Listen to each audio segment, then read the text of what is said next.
Agradecemos al Señor ese cariño tan lindo de parte de este Dios tan hermoso, hermano. Se lo agradecemos a Dios. De verdad, anoche conversaba con Dios. Voy a tratar de contarle porque le voy a decir algo cortito hoy día. No me voy a poner a hacer estudio de nada, pero quiero que se forme una conciencia de lo que se viene proféticamente para la iglesia cristiana, y no solamente aquí en nuestro país, sino en el mundo. Hay un cambio en lo espiritual, hay un cambio, la Biblia lo refleja en todas las escrituras, cómo se ha vivido toda la vida, pero también la Biblia habla de ese cambio que se viene a la tierra y que llegó, hermano, para la iglesia. Por eso es importante que hablemos de ello y que usted sepa ahora lo delicado, lo complicado que es, hermano, en estos últimos días, porque son momentos decisivos para nosotros. Y cuando hablo de esto me da mucha angustia, hermano, porque veo hermanitos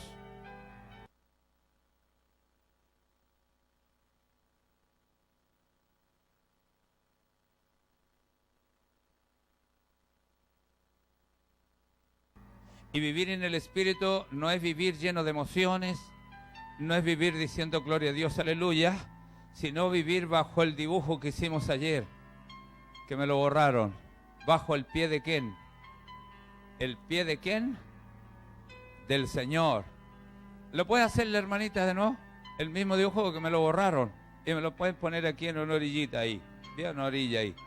¿O tenemos algún dibujo así? ¿No? Ya. Qué importante, hermano. Porque llegó el tiempo, increíble. Dios va uniendo cosas.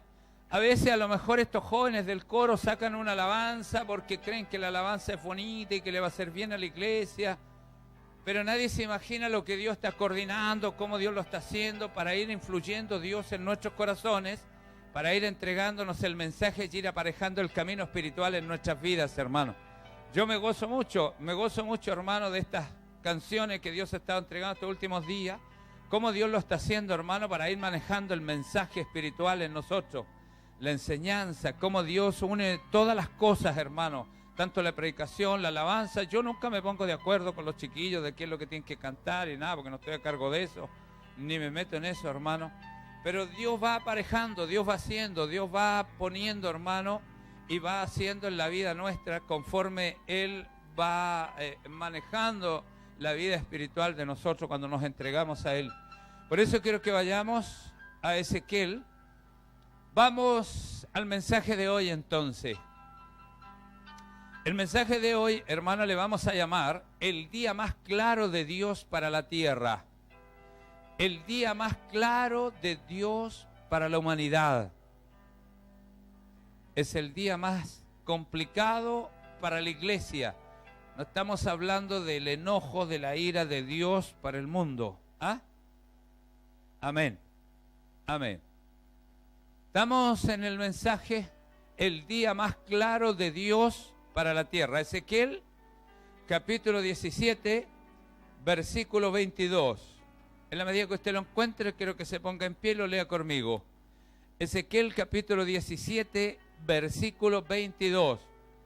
Quisimos egizar ese versículo con el Espíritu Santo porque vamos a hablar un poquitito qué significa un poco la profecía de Ezequiel. Ahí hay algo maravilloso también, hermano, que hoy vamos a conversar solamente, no voy a hacer estudio, pero vamos a hacer un estudio de la profecía de Ezequiel porque se viene el año 2016, donde va a aparecer en mucha luz, digamos, de Dios, la palabra de Dios a través de esta profecía. Ezequiel capítulo, entonces, 17, versículo 22, y dice, en el nombre de nuestro Señor Jesucristo. Así ha dicho Jehová el Señor. Tomaré yo del cogollo de aquel alto cedro y lo plantaré. Del principal de sus renuevos, ¿qué dice? Cortaré un tallo y lo plantaré sobre el monte alto y sublime. Cierre sus ojitos. Señor Dios Todopoderoso, aquí me parece increíble el rema, Señor, que ya has puesto en mi corazón. Y sabemos, Señor, que hay mucho más. Señor, desde los cielos. Ayúdanos, Señor, para temer, Dios mío, delante de tu presencia y darte la honra, Señor, porque el tiempo ya llegó. Se nos vino encima, Señor, para esta iglesia de estos años, lo que usted diseñó y designó, Señor, hace miles y miles de años. Señor, te agradecemos, porque tenemos que concientizarnos. Como usted le dijo a Josué, Josué, quiero que medites, meditar e imaginar, concientizarse de lo que es el reino, de lo que es nuestro Dios. Señor, ayúdanos. Ayúdanos, Señor, porque hoy día, Señor, el liderazgo, las iglesias, quizás hay muchos que podemos estar durmiendo, Señor, en un sueño indiferente y entregando un evangelio, Señor, quizás a lo mejor acomodando a la iglesia y consolándola por estos problemas, pero no le estamos diciendo cómo de verdad debe vivir. Porque hay una vivencia para la iglesia, Señor, hay un cambio de tiempo. Y tu revelación, los códigos de la Biblia, nos representa, Señor, el rema, las revelaciones o íntimo suyo, para cómo nosotros debemos vivir. Y qué tiempos debemos realmente, Señor, estar asimilando. Dice que todo tiene su tiempo. A la iglesia le ha pasado un tiempo y le viene otro, Señor, que está establecido en tu palabra.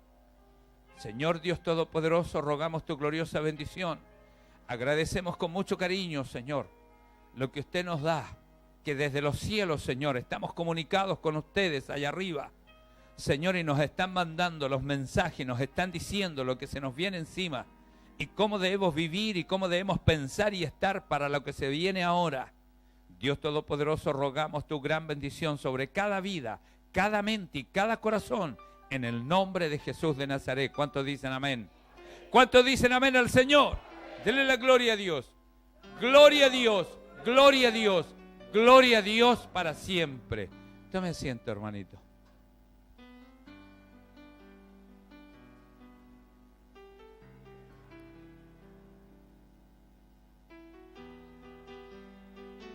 En Isaías capítulo 17, lo pasamos en el día de ayer, allí habla de dos águilas. Una águila, hermano, una águila que extiende sus alas y la alianza que tiene ella es con pueblos ricos de mucha plata, hace buenos pactos, busca mercadería y hermano, la segunda águila es una águila que se apacienta muy a sí mismo, se recoge a sí mismo, hace sus propios surcos, dice allí si usted lee la profecía bíblica, y produce una vid, de verdad que la produce. Mucha gente viene a esa vid, de verdad que muchos de ellos son verdaderos pámpanos, de verdad que son así, gente. Pero el águila que está cobijando a esa gente, hermano, representa un águila egoísta. Un águila, hermano, que se ha encerrado en sí mismo, que ha formado un monopolio de lo que es Dios y quién es Dios. Y dice Dios que secará sus propios surcos. Entonces tenemos un problema aquí. Tenemos un problema de vivencia, de cómo establece Dios la vivencia para con el género humano. Pero Dios allí, en Ezequiel capítulo 17, nos hace una promesa. En el versículo 22. Y dice, pero así dice el Señor, pero yo voy a tomar del cogollo de aquel alto cedro. ¿Por qué de aquel alto cedro? Porque conforme a la profecía bíblica, los cedros, hermanos, que se daban en aquellos lugares, que eran las tierras también de Palestina, donde había estado el rey David, donde estaba la familia real. Aunque a usted le parezca increíble, ¿se acuerda lo que hablamos siempre de que David sufrió tanto porque hubo un problema de violación entre sus hijos? ¿Se acuerda? Esa violación tenía que ser restaurada porque era la familia real. Habría un problema de gen real también para el establecimiento de las tribus de Dios conforme a las promesas de Abraham, de Isaac y de Jacob. Entonces tenía que haber una restauración también. No vamos a hacer un estudio hoy día, pero allí, hermano, muestra Dios la restauración de este gen de promesa, de la familia real de Dios. Se lo voy a explicar así en grandes rasgos, porque hoy día no vengo a hacer un estudio, quiero que le quede algo impregnado en su mente. Y lo que usted va a empezar a ver de este año 2016 en adelante, va a empezar a ver un juicio sobre la iglesia cristiana, sobre aquel que se dice ser hermano y no lo es. Van a pasar muchas cosas, hermano, en ministerios, en iglesias, en hermanos, que usted lo va a ver. Le va a dar mucha pena, a lo mejor, porque a mí Dios ya me ha estado mostrando cosas. Y de verdad va a ser muy angustiante. Pero también, hermano, dice Dios que bajará el árbol que está crecido y subirá el árbol que está de baja estatura. Significa ministerios muy pequeños, hermano, pero siervos de Dios que aman a Dios con todo su corazón y que tienen una crianza temerosa allí, esos 10, 15, 20 hermanitos, hermano. Vamos a ver mucha prosperidad también en esos pequeños ministerios. Pero grandes ministerios, hermano, que se han dedicado a cobijarse, a quizás, como le dicen los predicadores de hoy día contemporáneos, que son buenos siervos de Dios, no estoy hablando de malos siervos, y que hablan en contra del evangelio y la prosperidad. Yo soy uno de ellos, que hablo en contra de la prosperidad, porque Dios no nos mandó aquí en la tierra a venir a hacer el reino de Dios aquí. Nosotros tenemos que tener la esperanza de que vamos a vivir un reino eterno con nuestro Dios. Y dijo Dios que todo lo que nos iba a dar aquí iba a ser solamente añadidura. Ahora, si alguien le añade a Dios un castillo, gloria a Dios por el castillo que tiene ese sierva o ese siervo. Gloria a Dios por eso. Se lo dio Dios. Si Dios tampoco te dice que te llama para que vivas en la miseria, no te dice eso. Dice que el bien y la misericordia te seguirán todos los días de la vida. Pero hay algunos más dedicados a esas cosas y esa águila va a tener problemas. Pero hay un renuevo que Dios va a sacar de este. Fíjese usted, quiero tomar un poquitito bien el concepto de lo que dice el versículo 22. Así dice Jehová el Señor: yo tomaré del cogollo de aquel, ¿qué dice? De aquel cedro, dice. ¿Qué dice? De aquel alto cedro. Yo voy a tomar, o sea, va a tomar de la familia real, va a tomar del gen genuino Dios para purificar y bendecir. ¿Cuánto decimos que somos cristianos? Oiga, ya ves, el gen no está funcionando como cristiano, por hermano. ¿Se fija? Entonces, pasa que nosotros, a veces el gen, como dice el libro de Colosenses, como lo dicen en el Nuevo Testamento al Señor, dice que hay una degeneración de gen. Entonces, ¿a qué vino Jesús? A regenerar, a volver a ser, como dice el libro de Mateo, buena semilla. Vosotros sois buena semilla. Todo niño cuando nace es buena semilla, aunque sea el hijo de la prostituta más grande. ¿Por qué? Porque Jesús dijo: dejad que los niños vengan a mí, porque de ellos el infierno, dijo. ¿Qué dijo de ellos? De ellos el reino de los cielos. ¿Y qué dijo que tenía que ser de un israelita el hijo? Eran niños que estaban jugando cuando Dios estaba entrando a Jerusalén. Y se le agolpaban los niños allí, y se le echaron encima, y los discípulos se enojaban con los niños. Y el Señor reprendió a los discípulos y les dijo: dejen a ellos que vengan a mí, a los niños, que vengan a mí, porque de ellos ya es el reino de los cielos. Ellos son buena semilla.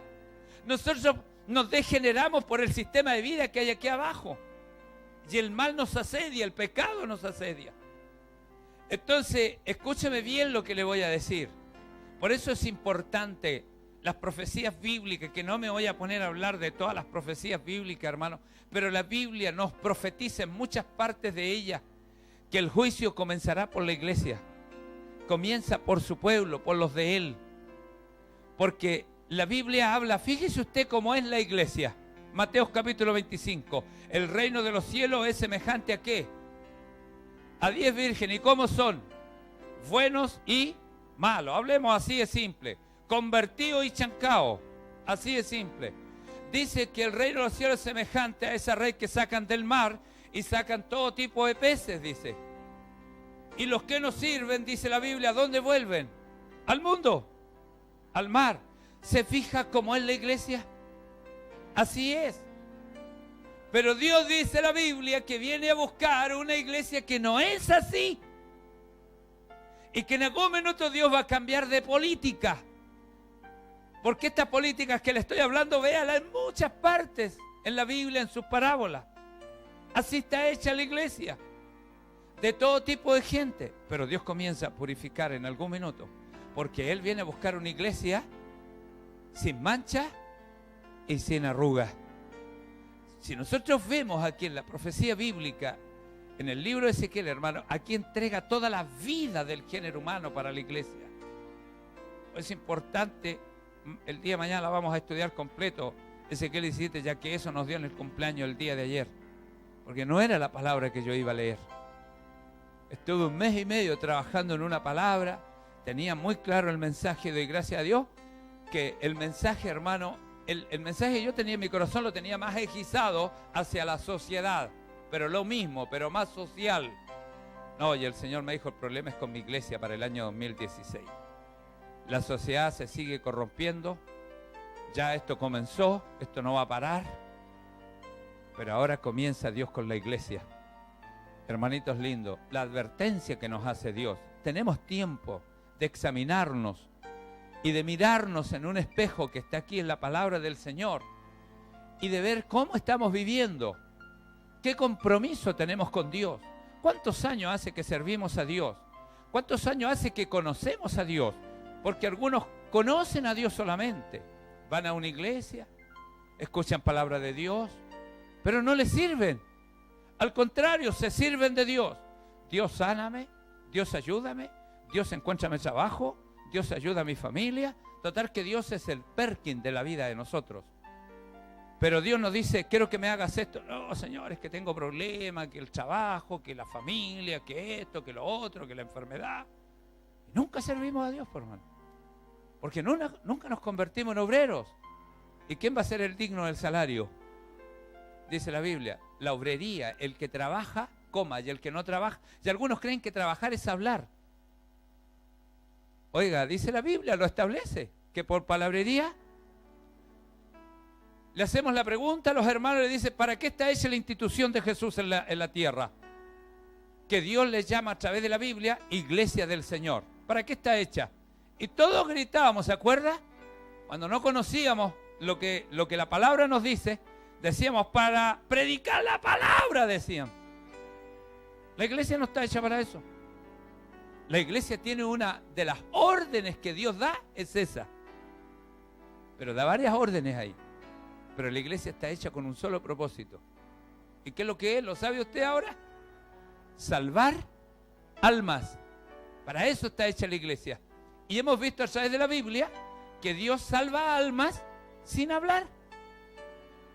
Entonces aquí no se trata de predicar. ¿Cuántos años llevamos predicando a veces y no hemos salvado a nadie?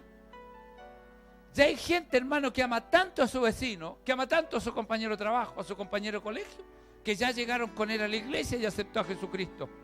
Simplemente porque fue un buen compañero de colegio, fue un buen vecino, fue un buen compañero de trabajo. Y nosotros nos desesperamos más por predicar que por mostrarnos como iglesia del Señor. Y eso es lo que Dios va a hacer ahora. Va a mostrar su imagen en su iglesia, en los suyos, en los de Él. Va a levantar, dice, el árbol seco, ¿cierto? Y va a secar el árbol verde, dice el último versículo de esta profecía. Entonces vienen cambios. Cambio en el cual Dios no le interesa cuánto llores en el culto. No le interesa cuánto te sepas la Biblia. No le interesa cuánto nosotros podamos orar si no tenemos cambio de forma de vivir. Porque por el fruto, dice la Biblia, Dios nos va a conocer. No hay otra manera. ¿De qué sirve? No, si yo estoy orando por mi vecino, pero cuando paso por el lado de él ni lo saludo. Es que no lo saludo porque él nunca me saluda. No, pero es que salude, dile buenos días. A lo mejor te va a mirar raro así, a lo mejor ni te va a contestar. A la tercera, cuarta, quinta, a la 11ª te va a contestar a lo mejor. Pero esa es la iglesia cristiana, pues, hermano. Cambio de forma de vida.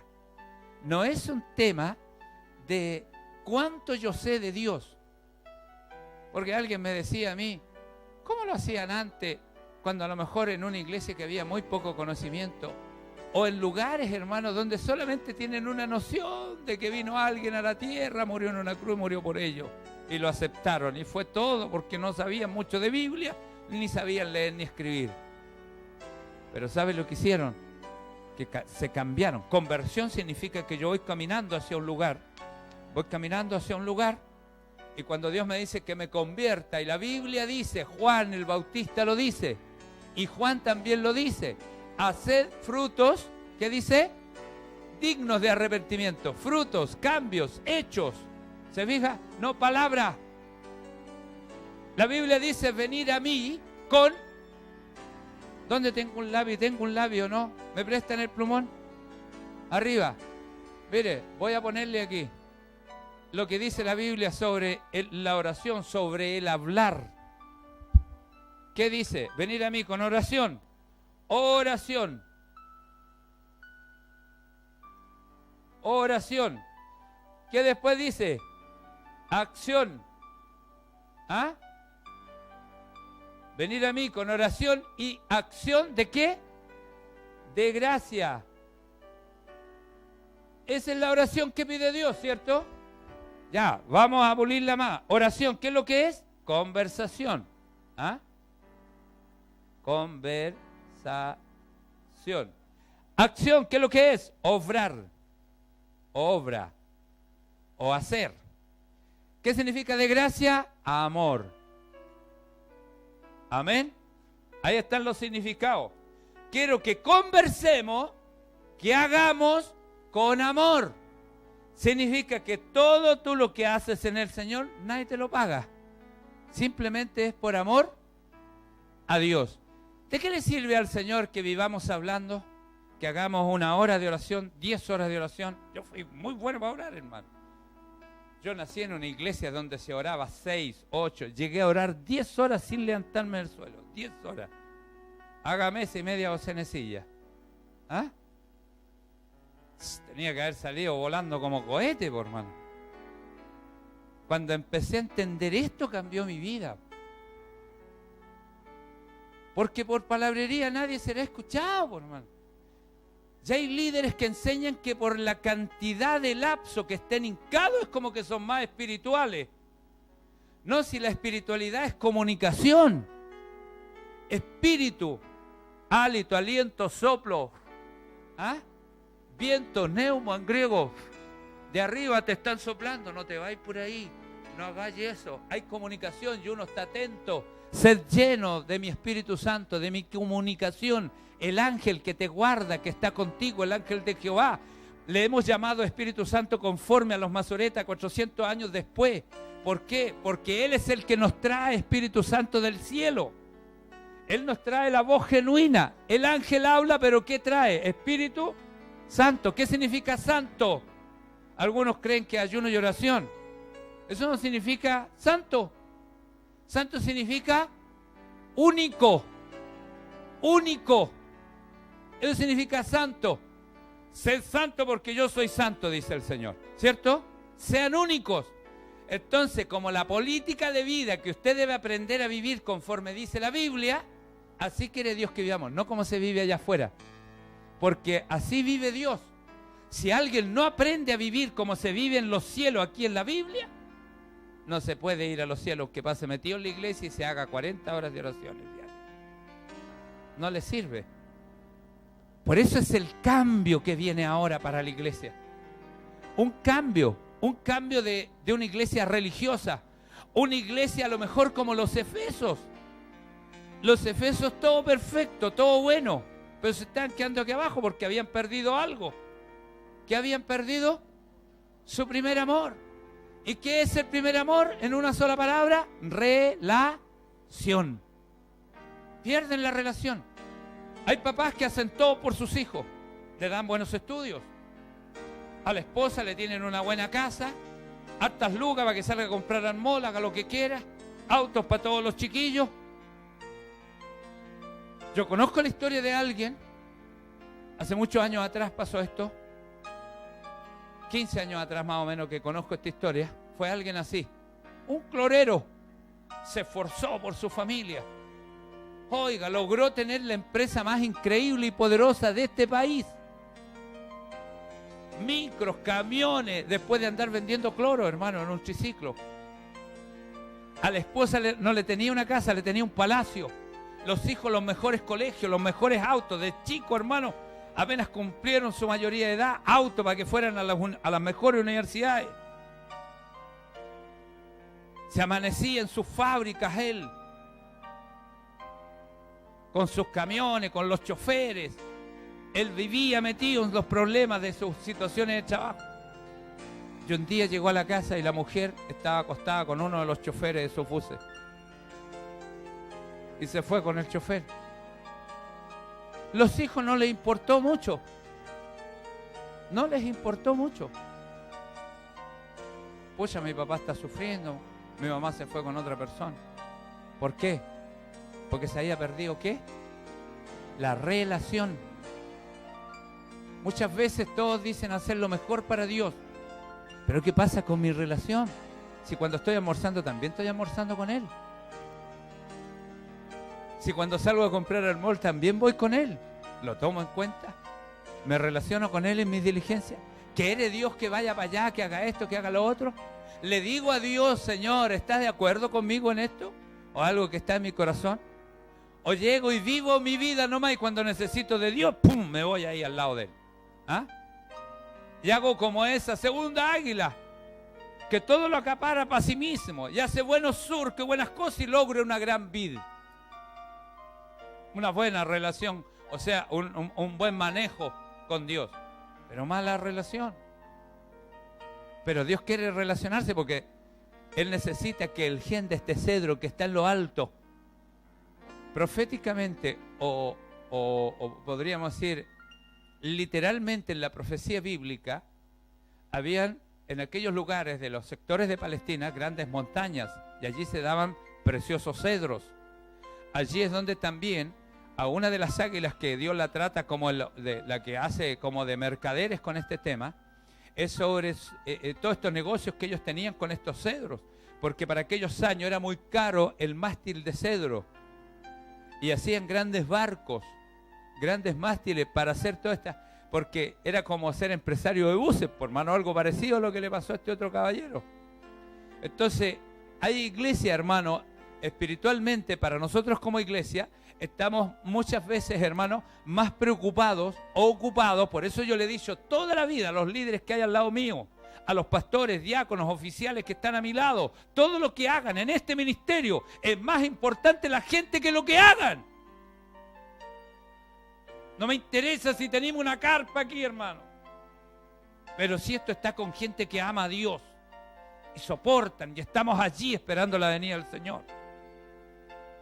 Pero nunca se olvide usted que todo lo que usted haga para Dios, porque hay hermanitos que quieren hacer algo como mejor que el otro y a veces quieren hacer sentir mal al otro para sentir que el otro hizo algo más bajo que lo que hizo esta otra persona. Te quiero decir que lo que estáis haciendo es pura mugre nomás. Es pura mugre nomás. Porque Dios lo que quiere de tu vida es que ames más al otro que lo que tú estás haciendo. Esa es la iglesia que busca Dios. Esa es la iglesia que quiere Dios. La iglesia que quiere Dios es una iglesia, hermano, que esté pura y sin mancha, dice. Pero resulta que hemos tenido 2000 años una iglesia con muchas arrugas y con muchas manchas. Y dice el Señor en su palabra, en la profecía de Isaías, dice que llegará el día en que va a haber un cambio, o sea, va a haber un minuto en que hay cambio de tiempo. Y ahora usted se va a dar cuenta en el año 2016, que viene ese cambio de tiempo, que llegó, donde Dios se levantará, dice, mirará hacia la tierra, como un día, dice, que sale el sol después que ha llovido, dice. O sea, te va a mirar y a pesar las cosas más íntimas que tú puedas tener en tu mente, en tu corazón. Se va a poner jodido, como me decía un guasito allá del monte, cuando hablábamos del Evangelio. Era bien especial, oiga, no entendía nada de la Biblia, pero Dios lo usaba de una forma increíble. Por eso fui entendiendo a Dios yo. Me gozo de que Dios nos revele el conocimiento bíblico. Pero más me gozo, hermano, de esta relación que se produce. Los efesios, hermano, tenían lo mejor. Le dice Dios en Apocalipsis, a ver si usted va conmigo allí, a Apocalipsis. Fíjese usted. ¿A dónde estamos con los efesios ahí? Capítulo 2. 3. Aquí, capítulo 2. Ahí, versículo 1. En adelante. Escribe el ángel a la iglesia de Efeso. Capítulo 2, versículo 1 de Apocalipsis. Escribe el ángel a la iglesia de Efeso. El que tiene las 7 estrellas en su diestra. ¿Me está escuchando? Mire lo que le dice. El que anda en medio de los 7 candeleros, o sea, estaba en toda la bendición. Podríamos decir en plenitud, era una iglesia perfecta, hermano. Perfecta. Mire, dice esto. Yo conozco tus obras. ¿Y qué le dice? Y tu arduo trabajo y tu ardua paciencia. ¿Se fija? Era una iglesia bien especial, por hermano. Una iglesia con paciencia y con mucho trabajo. Y más encima que separaba a lo sucio de lo limpio. Separaba a lo sucio de lo limpio. Sabía dónde tenía que vivir. Yo conozco tu suero, todo tu trabajo y paciencia, que no puedes soportar a los malos, le dice. Ya has probado a los que se dicen ser apóstoles. ¿Y qué dice? Y no lo son y los has hallado mentirosos. Has sufrido, le dice, era sufrida la iglesia. Has tenido mucha paciencia, has trabajado arduamente por amor de mi nombre y no has desmayado. Todo perfecto los efesios. No había por dónde decirles algo. No había por dónde. ¿Por dónde le dice algo a alguien usted que lo ve perfecto, lo ve bien? Llega a sus cultos, nunca falla. Está siempre ahí, es responsable. Los hermanos se le dan encima, tiene paciencia, lo soporta y todo eso. Pero Dios tenía otra exigencia más que los efesios no tenían.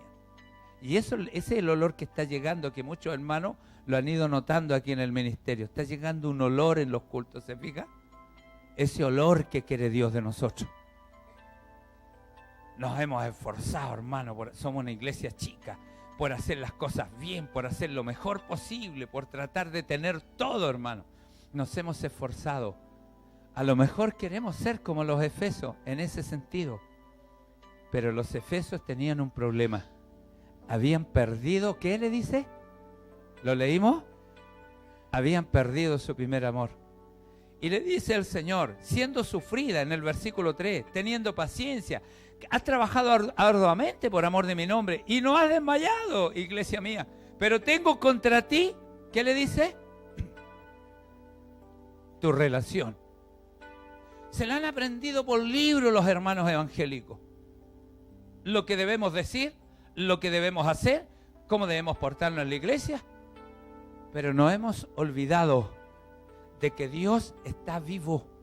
Y a veces hablamos por ahí en donde quiera que andamos como que si Dios estuviese muerto, como que si Dios no existiese. Nos sentamos a una mesa, hermano, políticamente, por las políticas de la iglesia, de nuestros patriarcas que nos han enseñado a pedir una bendición en una mesa.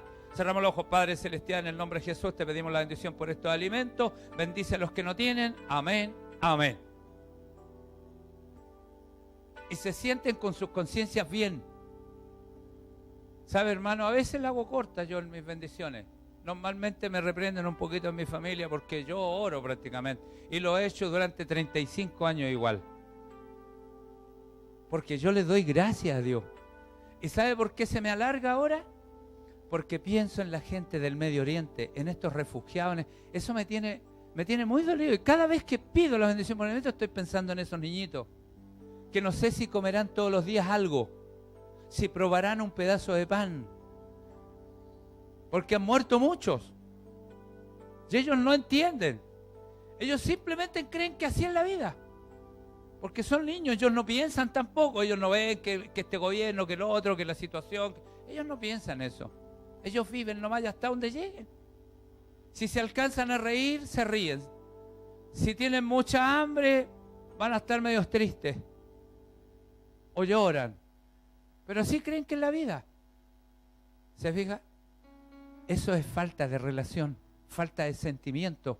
Por eso Dios dice en su palabra, dice 2 cosas en el primer mandamiento. ¿Cuál es el primer mandamiento? ¿Se lo sabe? Eso lo tiene que saber todo cristiano. No hay que ni leerlo en la Biblia, debemos llevarlo en la Biblia del corazón, pues hermano. Amarás a Dios, al Señor tu Dios, con toda tu mente primero. ¿Qué significa mente? Intelecto, conocimiento, saber, entender, comprender quién es mi Dios. No como decía mi abuela, ahí sí que no estoy de acuerdo con ella. Mi abuela decía, tengo una fe ciega, decía. No, ¿cómo voy a tener fe ciega? Tengo que saber en quién creo, por hermano.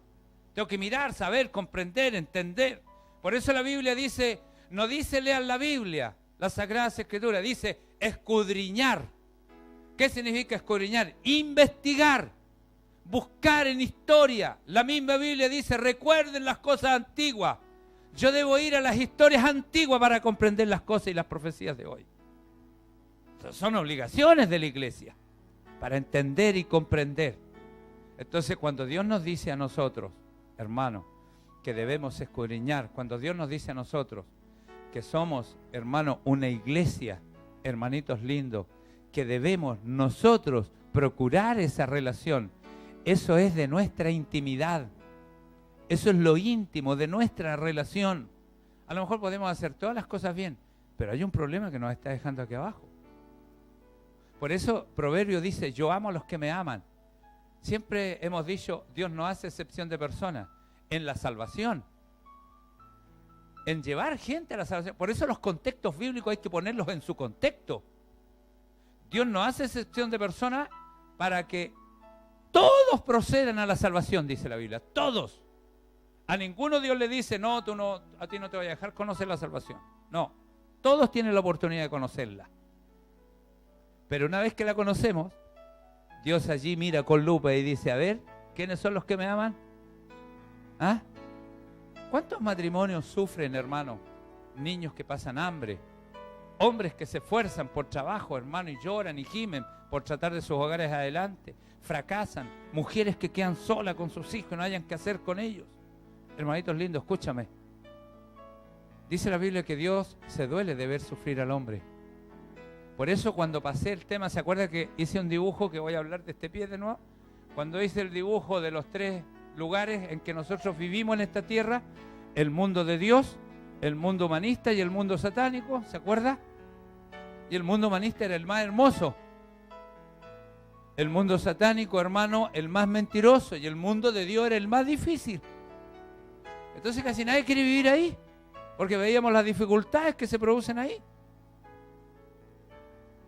Y que tú dices que eres rico y no tenemos ni una luca ni para el pasaje, le andamos pidiendo la vida a la esposa, al esposo. Entonces, a veces como adverso. Y la palabra del Señor, en la profecía bíblica, hermano, nos enseña de este cambio. Este cambio que va a producir Dios. Y sabe, se va a notar, va a ser muy notorio, hermano. La gente que se entrega a Dios y los que de verdad no se entregan a Dios. Aquellos que burlaron a los pastores durante muchos años y dieron una apariencia en la iglesia. Hoy Dios los va a alcanzar en sus casas, los va a alcanzar en sus trabajos, los va a alcanzar en sus colegios. Hoy Dios los va a alcanzar. Aquellos cochinos aparecen en los internet, hermano, en la televisión, aparecen cosas que grandes líderes están viviendo en la mugre, en la cochiná, y nadie lo sabe. Dios hoy día los va a alcanzar. De verdad los va a alcanzar. Y se va a ver la iglesia del Señor. Se va a ver la comunicación con los cielos. Se va a ver. Esa es la promesa que Dios nos hace. Dice que tomará de este cedro. Este cedro, hermano, que se daba en la tierra en donde allí hizo Gen, el rey David, donde estaba la familia real, donde Dios, hermano, restaura en esta profecía el problema que hubo en esa familia. Así también Dios restaura la iglesia. Hay una restauración para aquel que busca de verdad. Dios te va a ayudar en muchas cosas. se va a notar la bendición de Dios, y muy fuerte, en los que se han entregado a Dios, en los que buscan a Dios, y se va a notar, hermano. Me recuerdo de la profecía que me dijo la abuelita Leontina, hace más o menos como 25 años atrás. Ella se fue con el Señor, y el Señor me habló por ella y me dijo: hijo mío, mi hija no va a ver lo que yo te voy a decir. Y me empieza a hablar de este día. Claro, yo nunca me imaginé esto, hermano, pero ahora usted lo va a ver. El año 2016 comienza ese día, día de cambios para la iglesia. Para la iglesia, estamos hablando de iglesias cristianas, hermano, donde Dios nos va a sorprender, porque algunos evangélicos tienen el monopolio de la salvación. Ese es el otro problema que tienen. Hay gente que nunca ha podido conocer a Dios realmente como lo conocimos nosotros, pero se han convertido mucho más que nosotros, hermano. Y eso usted lo va a ver, porque la iglesia cristiana no es un dogma religioso. Yo siempre he dicho, si algún día los evangélicos se apartan de las Sagradas Escrituras, yo ya no puedo ser más evangélico. No puedo. Porque hoy día hay muchos que se están apartando, se los he mostrado en noticias, en televisión. Le he traído videos donde nuestros líderes aquí en este país se están uniendo al ecumenismo y están haciendo otros pactos que se están saliendo de las políticas de las Sagradas Escrituras. Yo no los puedo seguir. Y si ellos me dicen que ya no puedo seguir siendo evangélico, no soy más evangélico, por hermano. Pero de una cosa sé decirle, que siempre voy a estar enseñando sobre las Sagradas Escrituras.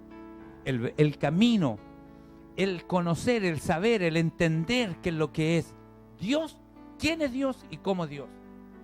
Eso es lo que debemos entender nosotros. La iglesia, hermano, es la esposa de Dios. Cuando hablamos de la esposa, hermano, hablamos de la institución que germina la vida de Dios. La vida de Dios. Por eso mujer, por eso la palabra mujer. Mujer no significa solamente ver una dama, como veo a mis hermanitas.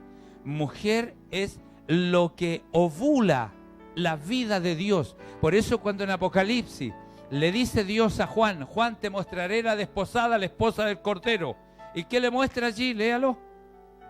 ¿Qué le muestra? Una ciudad. ¿Y qué tiene que ver una ciudad con una mujer? ¿Se fija?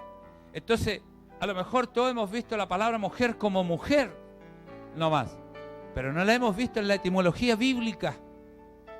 Por eso cuando enseñamos las cosas etimológicas de lo que realmente significan las cosas que están allí. Lo que dijo Dios. Por eso es importante entender quiénes somos nosotros. Nosotros, ¿qué dice la Biblia que somos? La sal de la... ¿Y qué es lo que es la sal? ¿Qué es lo que era la sal en ese tiempo? Era el sistema de conservación de vida. O sea, la iglesia es la que conserva la vida de Dios en la tierra. Y ahora viene esa iglesia, hermano, que va a ser glorificada por Dios. Y esos que aparentemente, como dice el libro de Efesios, se decían ser apóstoles y no lo son, apártense de ellos. Mire, júntese con los que le edifican. Si alguien le habla de su pastor, de su líder, de su hermano, apártese de ellos. Pero si alguien le dice: oye, oremos por mi pastor, oremos por mi líder, oremos por mi hermano, júntese con esa gente. Esa es la gente que le va a hacerle bien. Esa es la gente que le va a sanar, que le va a ayudar. Usted ya conoce a Dios. La Biblia dice que la unción nos guiará y nos enseñará todas las cosas. Y no tendremos para qué a alguien nos diga quién es el Señor. Porque la unción nos va a enseñar. Eso significa que usted tiene una gran responsabilidad. Porque alguien me dice: oye, pero ¿cómo Dios me va a enseñar? Saque tiempo para relacionarse con Él. ¿Usted cree que cómo yo recibo cosas? ¿Cómo me cambian la película? ¿Cómo me pasan cosas? A muchos les pasan cosas aquí. Y Dios trata con ellos, habla con ellos, los guía, los ayuda. Saque tiempo para orar, pero una oración, como dice la Biblia, en Él es espíritu. Significa comunicado con los cielos la oración. No una oración rutinaria que usted está acostumbrado a decir: oh Dios de Jacob, Dios de Abraham, Dios de Isaac, Dios todopoderoso de los cielos, el magnífico, el omnipotente Dios, aleluya. Y me salen las palabras más increíbles, hermano. Y estoy más frío y más seco que un escupo momia. ¿Ah? No tiene ni un brillo. Pero le digo: Señor, te quiero caleta, Jesús. Y me salen cosas de mi corazón, hermano, conforme a como yo soy, nomás. Te la controlo. ¿Ah? Ayúdenos el Señor. porque algunos se han convertido en poetas prácticamente para hablar de Dios, pero del corazón no sale nada. Y Dios va ahora apuntando a una iglesia que está en su corazón, no a esa iglesia que fue durante 2000 años compartida y repartida en muchas maneras, hermano. Usted puede verla de muchas formas. Podemos sacar diferentes conceptos, o sea, no concepto, el concepto es uno solo, de una iglesia, hermano, que siempre estuvo repartida entre sucio y limpio, sucio y limpio. Me recuerdo un pastor, tío mío, cuando Dios lo hizo pastor, con esto termino, viene y dice, lo ungen pastor a él, era joven, pero tenía puros problemas en la iglesia, puros problemas. La cochinada estaba terrible y él como pastor llegó toda la mugre ahí al lado de él, por hermano. Si para eso estamos los pastores. Acuérdense que el cuerpo tiene miembros que son para botar la cochinada. Ese somos el pastor. Para que usted más o menos se lo imagine y sepa para qué es un pastor. Que algunos creen que es para andar de corbata y sentarse en el trono nomás. Ayúdenos el Señor. Y me cuenta, yo era hermanito en ese tiempo, entendía mucho. Pero él me quería explicar cosas cuando me contó. Y me dice, ¿sabes? Yo cuando Dios me ungió pastor, yo tuve este problema. Empecé a ver en mi iglesia todas estas cosas. Y puras cae ese pescado y mugre. Entonces fui y le pregunté al Señor, le dije, Señor, yo quiero ir donde mi obispo y decirle que ya no quiero seguir porque yo no creo que soy pastor. Yo no sirvo para esto, Señor. Porque no soy capaz de arreglar esto, de limpiar esto. Entonces él iba a ir al otro día a hablar con el obispo para retirarse del pastorado. Y en la noche tiene un sueño. Y en su sueño él va por un caminito angosto. Por un caminito angosto. Va por un caminito angosto. Y empieza a ver el camino, pues hermano. No le voy a repetir lo mismo que me dijo. Pero oiga que me dijo cosas. Papeles, ¿usted sabe con qué? En el camino, para caminar sobre ellos. Mugre. Usted sabe cuando le digo mugre de onda. Y caminar sobre ella era difícil. De repente no había dónde pisar. Y él decía, en el sueño decía, ¿y este es el camino al cielo? Y seguía. Y de repente dice que avanza otro poquitito y ve una caseta telefónica, porque los sueños son como son nomás. Y se mete adentro, pesca el teléfono y llama para arriba. Quiere decir que había Espíritu Santo en el varón, por hermano. Había comunicación con lo alto. Y le dice, disculpe, ¿hablo con los cielos? Sí, con los cielos, ¿qué quiere? Le dijo, sabe, mire, voy por un camino angosto, pero de verdad que creo que estamos mal, le dijo. Porque veo esto, y empezó a decirle todo lo que veía, que no se lo voy a repetir. Y le contestan de arriba, y le dicen esto, escúcheme bien. Le dicen esto, sí, ese es el camino al cielo, siga nomás, va bien. Y le cortaron. No le dieron cabida para que él dijera algo. Despertó al otro día, se levantó, le pidió perdón a Dios. Y hoy día es un gran siervo del Señor. Un hombre que siempre buscaba las cosas de Dios, una iglesia maravillosa, hermano. Eso es un pastor, un líder o un hermano. La iglesia, esa iglesia genuina, eso es una iglesia, usted. Porque usted es el pastor de afuera. Usted es el pastor que tiene Jesús. Dice la Biblia, ya no vivo yo, Cristo vive en mí, ¿cierto? Usted siendo hermano, ¿quién vive en usted? ¿Y quién es Cristo? El buen pastor que la vida da por. Entonces no se olvide cómo es el camino al cielo. Amén.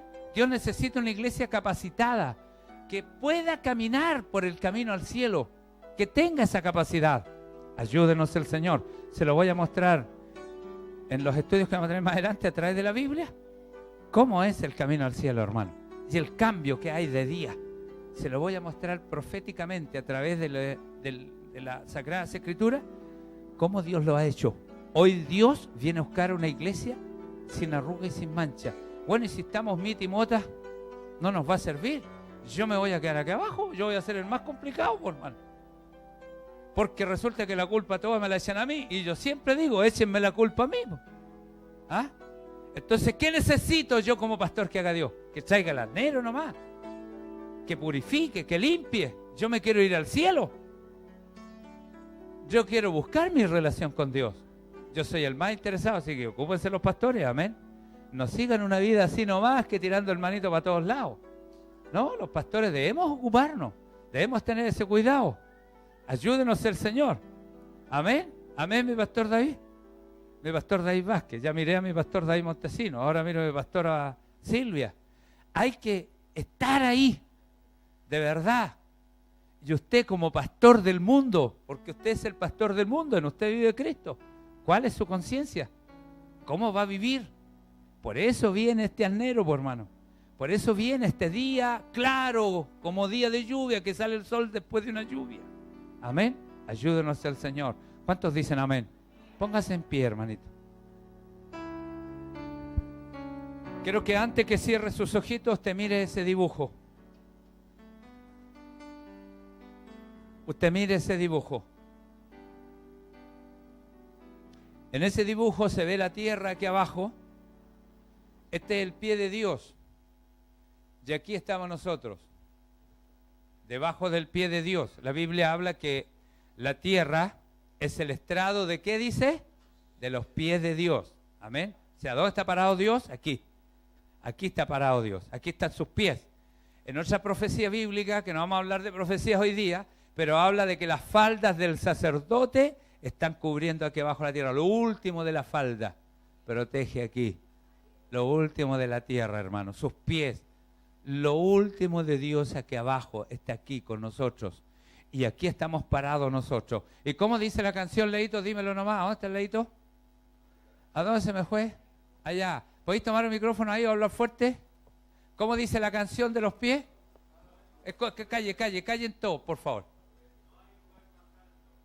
No hay lugar más alto, más grande que estar a sus pies. Mire qué lindo, hermano. ¿Está pensando en eso? ¿Está pensando en eso usted que nos está escuchando a través de la radio, viéndonos a través de televisión, de internet? No hay lugar más alto que los pies de Dios. Mire, yo le digo al Señor así, y ayúdenos el Señor porque me ha pisado firme, oiga. Ayúdenos el Señor porque a veces, hermanito lindo, es preferible que Dios nos pise a que nos quedemos aquí abajo después del rapto. ¿Cuántos dicen amén? Pero mire, ¿sabe a quién pisó Dios? Y bueno, y pisó a muchos en la Biblia. Hay cientos de pisados por Dios, que se los llevó Dios al cielo. Pero yo siempre pongo como ejemplo a Job. A Job, porque le dice, de oídas te había oído, pero ahora sí te conozco. Ahora sí me pisaste, Señor, te toqué. ¿Se acuerda de la mujer que toca a Jesús en medio de la multitud? Y los discípulos dicen, Señor, ¿cómo tú dices que te tocan si todo el mundo aquí te aprieta? Porque Jesús dijo, alguien me ha tocado. ¿Sabe? Porque virtud salió de mí. Yo hablé de la sensibilidad de la planta del pie del cuerpo, que es la más increíble. Le hablé de los indios de allá de cuando hablamos de este tema, ¿se acuerda? De los indios de allá de las Amazonas, que tienen la formación militar más increíble, hermanos, y ellos no tienen ningún tipo de entrenamiento. Pero ellos andan a pie pelado. Y ¿saben? Los mostraban, sus pies llegan a ser tan increíbles, hermanos, que ellos a través de sus pies logran captarse. ¿Saben lo que es eso? Es una cuestión increíble. Mire, si quiero tocar a Dios aquí, si lo quiero tocar aquí, si lo quiero tocar arriba, si quiero tocar, me va a costar sentir la sensibilidad de Dios. Pero aquí me traspasa toda su sensibilidad. Pero para sentir su sensibilidad, ¿se ha fijado usted que cuando lo pisa Dios estamos llenos de angustia como pisó a Job? ¿Ah? Cuando estamos bien y no tenemos problemas, hasta desaparecimos de la iglesia, hermano. Pero cuando estamos mal, corrimos a la iglesia. Por último, buscamos la más cerca para echarnos al suelo de alguna manera. Queremos que Dios nos pise, porque queremos sentir esa sensibilidad de Dios. Queremos sentir que mi problema lo estoy pasando junto a Dios. Señor, me estoy muriendo, pero si estás conmigo, Señor, tengo aliento. ¿Te fijas? Si no queremos ser pisados por Dios, oiga, pongámonos debajo de su pie. No nos pongamos al lado ni queramos llegar más arriba. Nadie es más alto que su maestro, dice. Amén. Ayúdenos el Señor para que entendamos cómo vivir. ¿Y cómo vivo yo entonces? Estoy haciendo algo aquí, mi hermano está haciendo algo y estoy pensando, oh, mi hermano lo hizo así, yo lo voy a hacer un poquito más feo. Para que de mi hermano quede más bonito. ¿Ah? Entonces yo me estoy yendo ¿para dónde? Abajo el pie de Dios, pues hermano. Si no somos capaces de vivir ahí, no estamos libres.